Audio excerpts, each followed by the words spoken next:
Hey guys, what's up? In this video, I am going to show you guys how I did my passion twist. When I initially put these in, I showed a before and after on my Instagram story.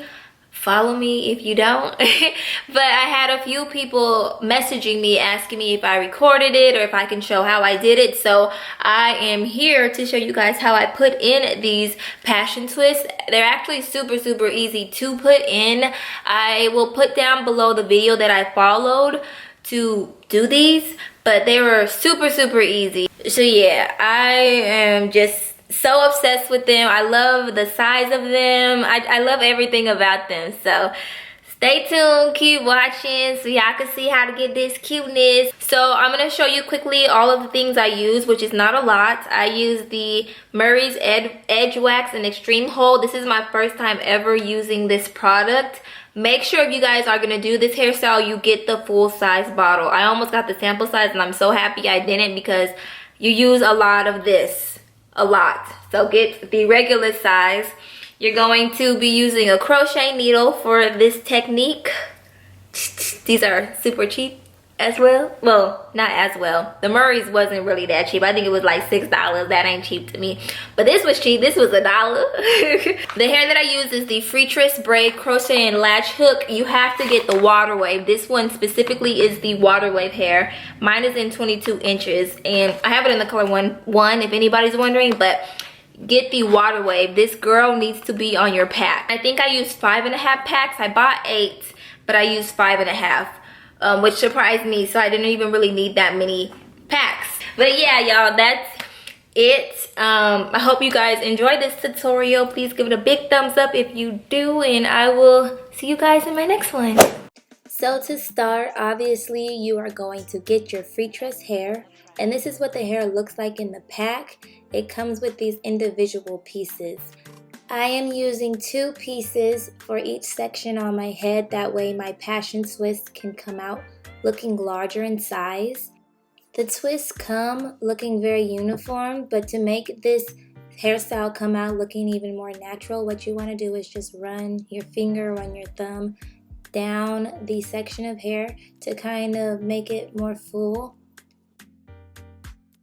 You'll do that with both pieces, and then you'll put both of the pieces together. And like I said, this is going to give us a more full and natural looking passion twist. My hair is pre-parted and I did the rubber band method. Now grab your Murray's Edge Wax. Don't be light-handed when it comes to this step because you really want to get this all over the hair in the section, because what it'll do is help hold the hair and help blend it in with the Freetress Waterwave hair. I also used this wax on the roots of my hair when I was doing the rubber band method. So I used a lot of this edge wax like I said earlier.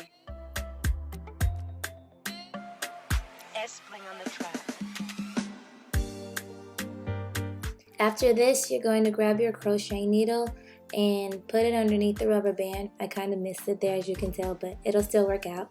But this is an optional step. If you twist the hair at the base, that twist will help you be able to latch the hair onto the crochet hook easier, but you can't leave it loose like that. I'll show you both ways. Right here I have the hair twisted at the base, but it just helps to be able to put it onto the crochet needle easier. But once you do that, pull the hair through underneath that rubber band, but leave this small little loop here, and you're going to grab one piece of the hair, so one section of the Waterwave hair, and you will pull it through the loop. After you pull it through the loop, you'll grab the other section and you'll pull and just do a little knot at the base of that rubber banded hair. And then you'll grab your natural hair and put each side with the section of the Waterwave hair, and then you'll just begin twisting the hair. It's a simple 2-strand twist. It wasn't simple for me at the beginning though. It took a few tries for me to get the technique down, but what you want to do is twist fast, twist consistently, and keep your fingers close while you're twisting. If they're too far apart, your twist will come out looking very loose, so just twist very tightly and close together.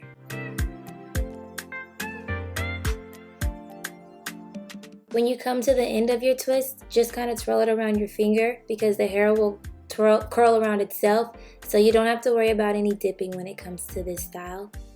But I'm going to show you guys myself doing it one more time, and with this go around, I'm not twisting the hair at the base, just so y'all can see that it is possible to do either way. I did whatever I felt like doing in the moment, so some were twisted, some weren't. Overall, I would say it took me about 4 hours to do the actual twisting of this hairstyle. The rubber band method, now that's a different story. I usually can do that in about an hour, 2 hours, but y'all, it took me too long to do the rubber band method. I think I was just tired, but it's a pretty quick hairstyle once you get the technique down, and it's definitely a very beginner-friendly hairstyle.